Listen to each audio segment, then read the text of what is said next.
Assalamualaikum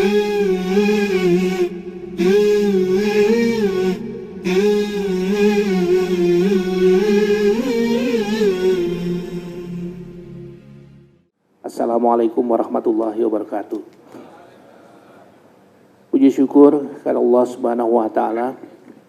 Pagi yang hari ini saya sangat gembira dan merasa terhormat mendapat undangan dari panitia oleh Pak Zulkifli untuk hadir Pak bersilaturahmi dengan bapak-bapak keluarga besar Gontor.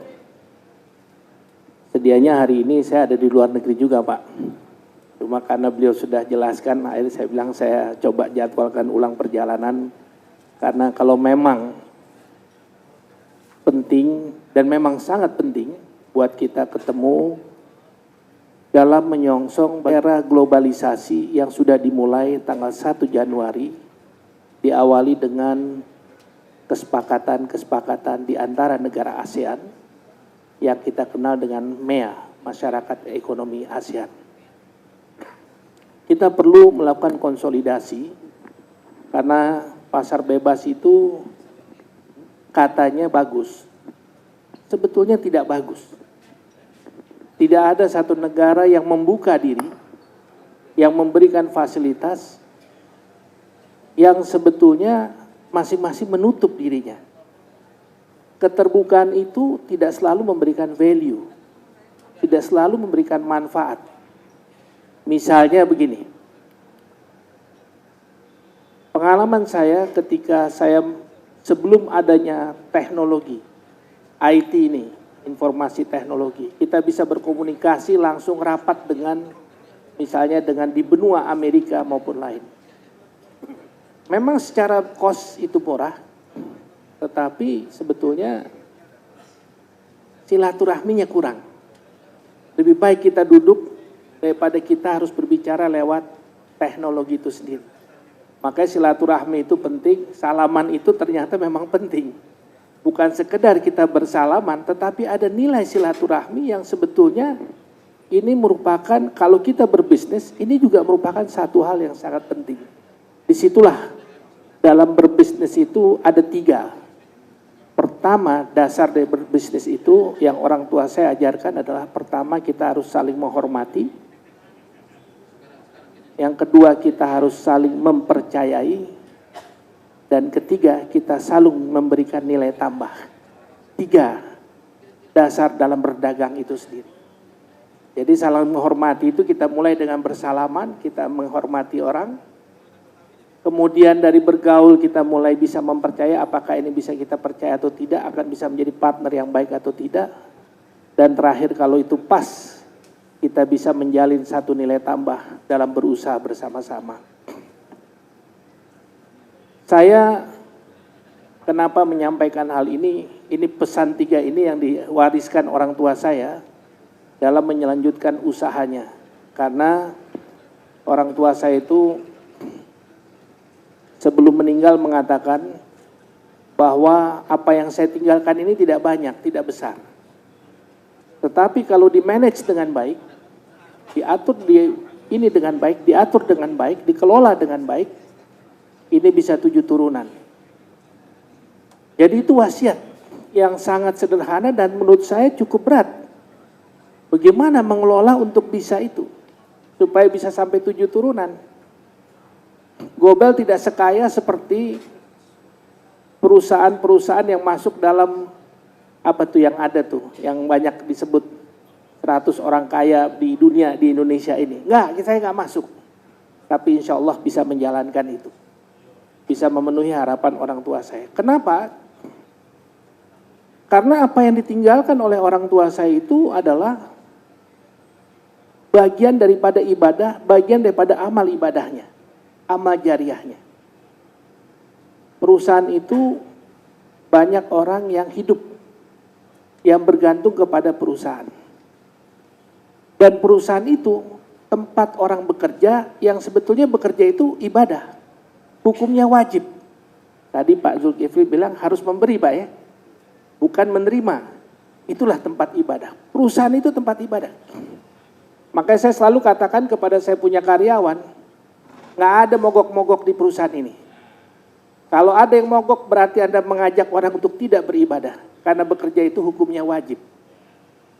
Kalau mau meminta sesuatu, hal yang wajar. Tapi apa yang Anda bisa berikan kepada perusahaan supaya Anda bisa mendapatkan itu.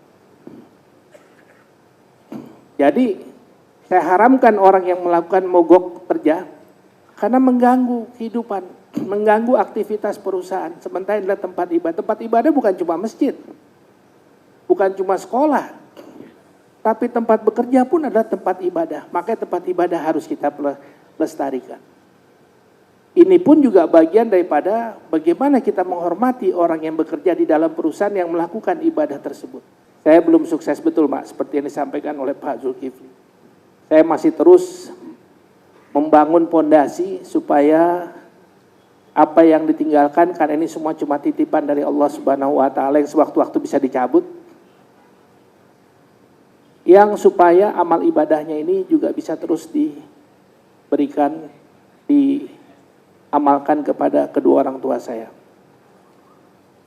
Saya ini anak laki tertua, 7 bersaudara. Saya nomor 5 laki tertua, yang paling sering digamparin sama orang tua saya. Paling sering.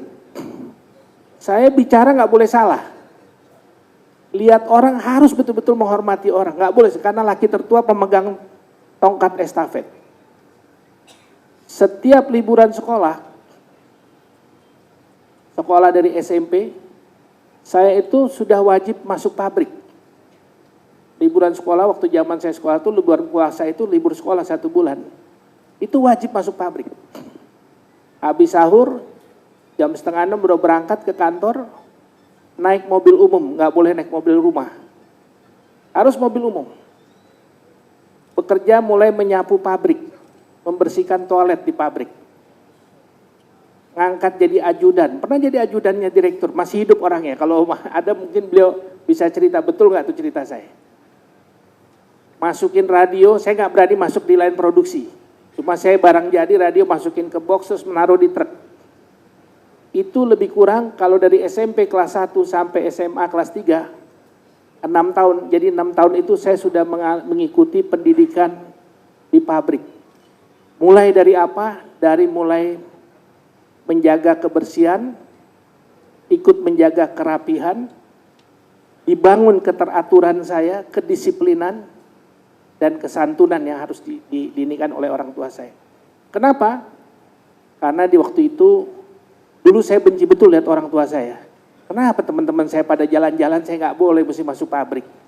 Nggak ada hari libur. Pakai seragam sekolah, mungkin yang namanya anak sekolah masuk pabrik pertama kali di Indonesia ini, yaitu saya sendiri kali. Jadi setelah libur saya masuk ke pabrik. Nggak ada tuh yang namanya jalan-jalan itu. Berat hati itu, benci betul saya lihat orang tua saya. Kejam saya lihat orang tua saya. Karena begitu keras pendidikannya kepada saya. Tapi ketika mulai orang tua saya sakit, baru saya mengatakan ternyata orang tua saya itu benar. Kenapa? Karena pendidikan yang keras, disiplin yang dibangun kepada saya, dan egoisme saya pada waktu anak muda, ya anak muda kan maunya sok benar terus kan, merasa paling benar, merasa paling pintar, dan merasa paling semuanya, ngomong asal semaunya sendiri. Saya itu paling nggak boleh. Egoisme saya itu boleh dikatakan orang tua saya sengaja menekan supaya tidak boleh seperti itu. Kalau mau jadi pemimpin katanya. Karena menjadi pemimpin itu harus banyak melihat ke bawah. Saya masuk ke pabrik juga demikian. Saya merasa gengsi pada waktu itu. Kenapa gengsi? Saya anaknya pengusaha loh. Yang punya perusahaan, masa saya suruh nyapu. Kenapa itu kan nyapu ada tugasnya. Nyapu betul-betul nyapu pakai seragam sekolah. Celana pendek, baju putih. Seragam sekolahnya hijau waktu itu. Kenapa saya harus begini? Ternyata setelah orang tua saya meninggal, baru saya paham bahwa kunci sukses itu ada dari bawah.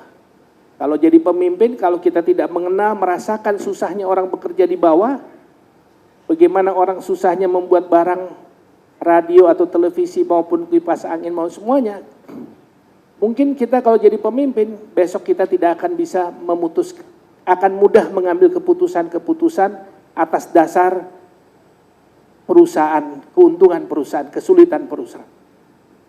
Kesulitan perusahaan bisa dipecahkan asal betul-betul kita tahu persoalan yang di dalam. Jadi pemimpin saya diajarkan waktu itu harus tahu betul susahnya jadi pemimpin pada waktu itu. Jadi karyawan di bawah. Itulah saling menghormati tadi. Kunci menghormati tadi itu bukan hanya kepada sesama partner bisnis, tetapi kepada karyawan tingkat bawah, itu pun juga merupakan kunci untuk ini. Kenapa? Karena kunci sukses yang menciptakan keuntungan itu adalah karyawan paling bawah, bukan di atas. Bukan direksi semata-mata. Tetapi karyawanlah yang membuat keuntungan, awal keuntungan itu adalah karyawan. Disitulah bagaimana kita bisa menghormati karyawan itu sendiri. Nah inilah, dan kunci sukses, dan di semua teknologi ada, itu karena karyawan paling bawah lah yang menciptakan teknologi itu ada. Bukan hanya sekedar lulusan sekolah dari luar. Kenapa? Karena yang mengumpulkan data-data daripada terciptanya teknologi tinggi, mesin yang canggih, itu karena data yang dikumpulkan dari karyawan bawah. Dialah yang menciptakan itu. Dia mengumpulkan data. Dan ini kenapa saya ceritakan ini. Karena ketika saya sekolah di Jepang, training di Jepang, saya mengalami proses itu. Setelah saya selesai universitas, saya masuk lagi di pabrik di Jepang. Saya mempelajari itu proses.